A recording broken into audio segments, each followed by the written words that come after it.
Hey everybody, I'm Marty. Hi everyone, I'm Naz. We are drinking cocktails today. Finally. Yes. We're still doing Casamigos because that's our favorite tequila. On the tequila train. We will have the recipe in the comments for you. Hope you can make it with us. Yes. Cheers. This was good, Nazi. So good. Good job.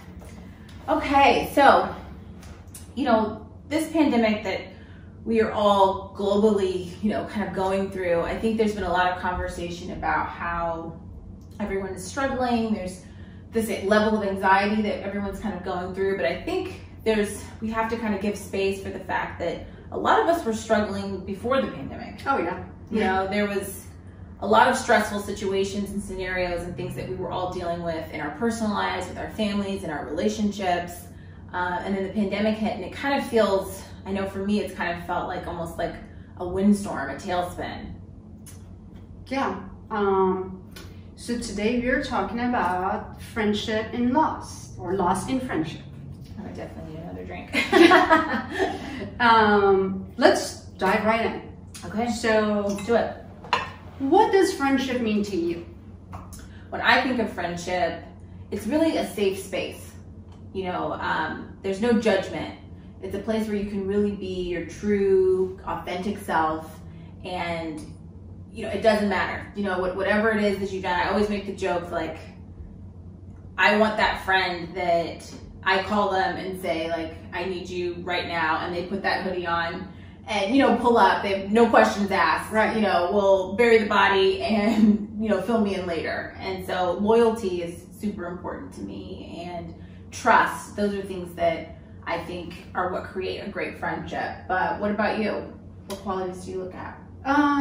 So definitely everything that you said, but you are lucky because you were born and raised in this country, and you have your friends from the minute you were born, and going through life, elementary school, middle school, high school, college, and then moving to different cities, you made a lot of friends. You definitely have a really good group of friends. It's a little different for me because obviously I didn't grow up here, and most of my friends that were my best childhood friends, my high school friends, I had to leave behind. And unfortunately, because of the circumstances back in Iran, in my country, we are all scattered around the world. Like you literally, every single one of us, some stayed back, but probably the friends that were closest to me, we are all some in London. I have one really good friend from high school here in Los Angeles. I'm lucky that she's here, but just one. The rest are in Germany, in Paris or Toronto, or we are all scattered because of the situation back home. We all had to leave.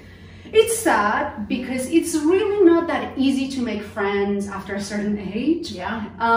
You're an adult and you don't just make friends that easy. Yeah. I made some really good friends at the beginning of my move to the States. I've been here for 23 years, and one of my best friends, Kimberly Woods, we haven't seen each other in probably like 2 years, but if we see each other, like when we see each other, we're gonna pick up right where we left off. But it's different. She has a husband with 2 kids, and most my friends, we are the same age and they're married with kids. Life kind of like takes you in different routes. But I love those friendships where if I need her, I know she'll be there. Friendship to me is definitely loyalty, definitely somebody who doesn't judge you. If you make a mistake, they don't hold it against you, and they don't, dismiss you, they don't leave you. And when it's convenient for them, they're there. When it's not, they're gone. So that's a true friendship. Somebody who, everything that you said, loyal, doesn't judge you, is there for good time and bad. And it's really hard to find those true core good friends that really stick by you no matter what. And I mean, I've met new people after, I met you. it's just tiring to start a whole new process of getting to know each other. And, you know, just like, it just doesn't work that way. Yeah. Unfortunately, it just doesn't work that way. I'm, you know, lucky that after moving to LA, I, you know, met you and a few other people that I stay in touch with. And I mean, more than staying in touch with you, we're like real good friends. But it's very heartbreaking when you put a lot of effort and energy and love into, you know, it's a relationship. Friendship is also a relationship. And you put all this into a friendship and you don't receive it. You don't receive the same thing back. And you don't matter as much to a certain person as much as they matter to you. It's heartbreaking. So it just makes you a little more aware, and it makes you just like have your wall up, not to put yourself in that position again. And it's unfortunate because I would love for us to be open to new things, but when things like that happen, you're just like, I can't put myself through that anymore. Right. I mean, and I think both of our experiences in different ways have kind of attributed to that wall. You know, I would say, you know, for me, before I got diagnosed with MS, I still feel like I have a great support group and a great group of friends. So not negating that at all. I actually did an episode a few weeks ago on my YouTube channel, kind of just talking a little bit about it. But there's such a grief of, I guess, expectation. You know, I don't know what word to kind of put in, where I was just let down a great deal, especially at the kind of throughout this whole experience for me. I've only been diagnosed for 2 years, and I've suffered a lot of loss of friendships, you know, whether it's being, you know, stood up at the hospital or just disappearing, just straight ghosting, you know, people that I thought were going to be in my life forever. You know, where you've been shocked, where you're like, I can't believe that person isn't here anymore, you know, because they were so close to you, or, you know, so just kind of this collective feeling of loss and feeling that you're not good enough, or is it something that you did? Maybe I was too much of a burden. You know, those are all the kind of things that ran and still run through my head. And then also you're angry, and there's resentment, and, you know, you're just mad. And so it's, I don't know, how do you deal with all of those feelings? I mean, you have a valid point. When you need somebody the most and those people just don't show up, or just decide they choose to leave, that's hard. That's very hard to deal with. You know, I haven't had a lot of loss of a friendship due to circumstances that were difficult. I've had one or two. And you firsthand witness, I fell apart. I fell apart because it's so unexpected, because you see this person in a totally different light, and you are like putting this person, you know, it's like, that's my friend, that's my cliche, ride or die, you know, she will always be there for me, he will always, you know, have my back. And then when at those moments when you need them the most, they choose to peace out. It's very heartbreaking. It's heartbreaking. And I mean, we were close before, but definitely your diagnosis made me think about friendship differently. It just made me put all the differences we had aside. And have a real conversation and say, this is what I feel, this is what I felt, this is what I thought. But honestly, when something this serious and this big happens, it is so irrelevant, it is so small, all these like petty things that we think we make so big and we think it's important, that when you were diagnosed, I was surprised at how it affected me.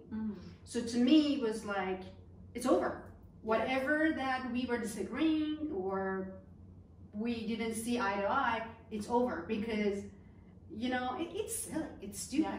And that's why I was so shocked that some friend did the exact opposite and decided to leave and decided, I don't want to have anything to do with this.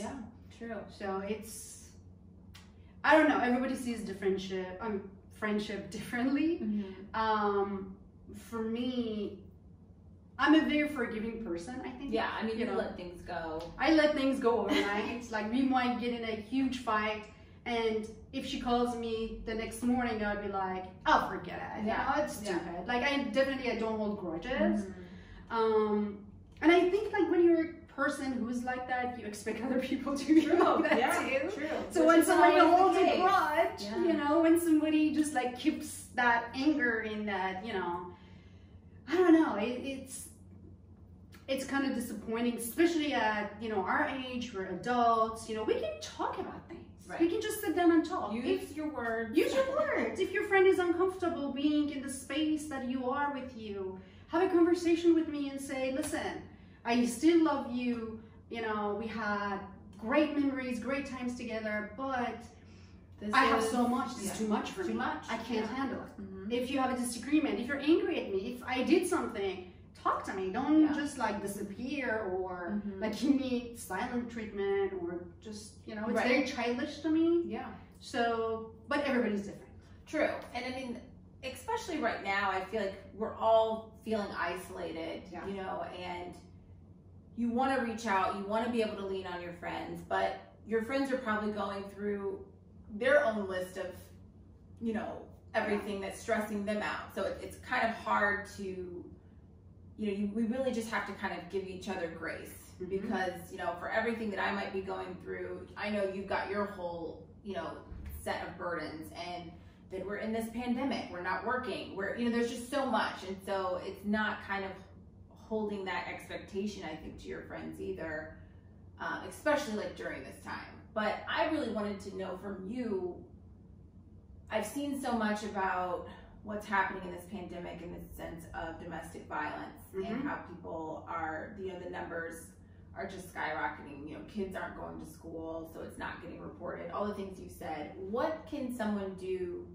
when they're in this space to kind of be a friend to someone that maybe they think is going through that, to where they can kind of like share with them, or, you know, how does that kind of like work? Because I felt like you were really isolated in your time too. Yeah. And trying to figure out how to reach out and who to trust to like lean on. Right. So when I was, you know, going through my situation 20 some years ago, and I was very isolated, I chose not to speak and tell anyone. It's just me, because going back to the last episode, I try not to ask for help, and if it's something that I chose to do and now I'm in trouble, I try to fix it myself. But going back to the pandemic, when it happened at the beginning, after maybe a month into it, I started texting and calling almost everybody that I had some sort of friendship with, you know, even if it was people who I would hang out with once a month, we would do dinner, or, you know, I just started emailing or texting or calling and just checking on them. How you doing? Is everything okay? Are you doing okay? Your family? Because not everybody's outspoken, not everybody wants to share. And maybe they're just waiting for that phone call, for that one text to open up and say, I'm not doing well. I mean, actually things are not good. I'm in trouble. So I try to do that with a lot of people that I know. Well, obviously you and I were in touch constantly, but the people that you don't talk to on a daily basis. And just making sure, like, is there anything I can do? You know, do you need somebody to talk to? If somebody's in trouble, going through, you know, domestic violence or any other trouble, they're sick, they need something, you know. For example, you couldn't go grocery shopping because, you know, for your immune system, you couldn't get out of the house, you know, just to see, you know, maybe somebody's going through something, they can't really take care of themselves. Just that one phone call and sending one text, it's important, you know. It can open the door to somebody say, I do need help. Actually, not that you asked, I do need help. I do need help. And we have to be okay to say that. I think that, you know, right at the beginning of the pandemic I had just had my brain surgery, maybe like 2 weeks before the country went on lockdown, the world went on lockdown. And I think we are kind of trained to just say we're okay. You know, someone asks you how you're doing and you just are like, I'm good, hanging in there, you know, and you try to keep it light. And, you know, my friend Lauren Thomas had invited us me, and then you had been invited as well to do that campaign, How Are You Really? Yes, and it's how like, are you really? actually, how are you? And it's okay to say, I'm not great. Like, you asked, so I'm not burdening you because you asked me how I'm doing. And to just say, like, I'm not doing great. This is like what's kind of going on, and I'm not handling it that well. And give people an opportunity to be there for you. Right. You know, I think sometimes I know I do, I think I have this expectation for some of my friends to do something without me telling them or asking them. And so then when they don't, then I go down this rabbit hole of that they're not a good friend, or I'm so hurt now. And it's like we said in the last episode, we're so independent. Yeah. A lot of people think we are fine and that we've got it covered, or that we have other closer friends that are doing something for us, and so they don't ask. That's true. And you know, also all these people that I reached out to, none of them reached out to me, to be honest. None of them did. None of them like returned that, let's say 2 weeks later, a month later, 2 months later, to say, hey, how are you doing? Right. Like, how are you? None of them really like checked on me, which is fine. Not everybody's the same, you know. We are very lucky that I have, you know, my family here. You have a family that always checks on you. We are close in like not just the friendship, but like in, you know, we're in the same neighborhood. So that's different, but not everybody's lucky like us. Some people really don't have families. You know, they don't have anyone. They don't, but you can be disappointed sometimes because you're like, you know, that sucks. I checked on all these people. I showed that I care, but nobody really cares to ask me. Yeah, it hurts. Send me a text and be like, and honestly, some people surprised me. People that I never thought they would ever contact me to see how I'm doing, they did. Yeah. I had a lot of surprises at this time, Isn't it like crazy? Like some people that you don't really hang out with that much or know that well, they send you a text or an email and it's like, I just want to make sure you're okay. How are you doing? Yeah. But the ones that you think, oh, they for sure are going to check on me, they don't. They don't. And that's okay. Everybody's, as I said, everybody's different. Everybody's different. And you can't, it's what we choose to focus on. Yeah. And that's what I've said before. It's like, you know, we can sit and think about the people that have disappointed us or let us down or that have left our lives. Or we can think about the people that are in our lives, the people that have showed up, the people that have surprised us, and lean more into that, you know, and have just more gratitude. And, you know, the ones that didn't show up or whatever, it's just kind of like, let them be. It doesn't mean that they're cut off, you know, or anything to that, you know, dramatics, but, you know, you just move on and just keep dipping into, you know, the pool of people that love you. Like, go where you're celebrated, is that like saying, like, I want to be around people that love me, that support me, like, just all energy goes to that. And don't think about the one thing. I'm guilty of trying and trying and trying and trying. So I'm guilty of really wanting to fix things. I want to, you know, I don't give up that easy, you know. It's important to me when you start a friendship, when you start a relationship, when you invest a few years with someone, you don't just let it go. You don't just like, to me, human connection and human relationships is important. And you don't just like throw it away or just like whatever. You know, we have a disagreement or we have a fight and next. It just, for me, it doesn't work that way. You try to make it work, you know. Yeah. I have 2 sisters and you have a sister.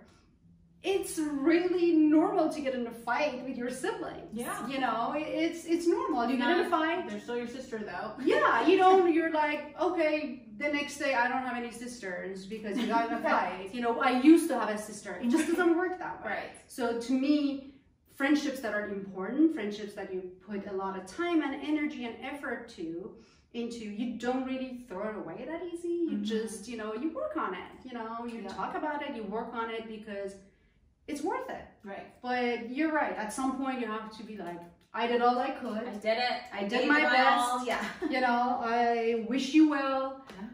I gotta go. That's it. Moving on. Moving on. Yeah. So that's all. I think both of us just don't want you all, especially during this time, to hold on to that negative stuff. You know, don't give space to it. We're all going through so much right now. Again, go where you're celebrated, you know, and stay in love and just try to be kind.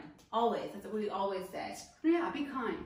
There's no reason, there's no need to be catty and mean and unkind. I mean, you know, we're here for a very limited amount of time. We don't live forever. And, Correct. you know, for me, it's always been, I lost my dad 10 years ago. And I always, after I lost him, I've always been thinking, wow, he was here. I just saw him the night before. And then you go the next day and he's not. I'm like, that doesn't make any sense to me. So that was a big lesson for me that, you know what, any of us can overnight be gone. And we all know that now. We all know that now. So make sure you are okay with your actions, with your words that you tell people, the things you do to people and say about people. Because if they're gone the next day, are you going to stand on your ground and be like, I said whatever I said, I meant it. Or are you going to be like, shh, I shouldn't have. Yeah. I made a mistake. You don't want to regret the things you said and did. And it's important if you have. For me, I had a moment that I needed to come clean and say, I said these things. It wasn't kind. I'm sorry. I'm a different person now. I see that it was wrong. And if you forgive me, let's move on. Yeah. You know, and that's all it takes. That's all it takes. My conscience is clean now. And now I can just move on and not worry about it. Exactly. It's a very light feeling. Yeah. So sending love and light to you guys. Yes. Till next time. Take care of each other.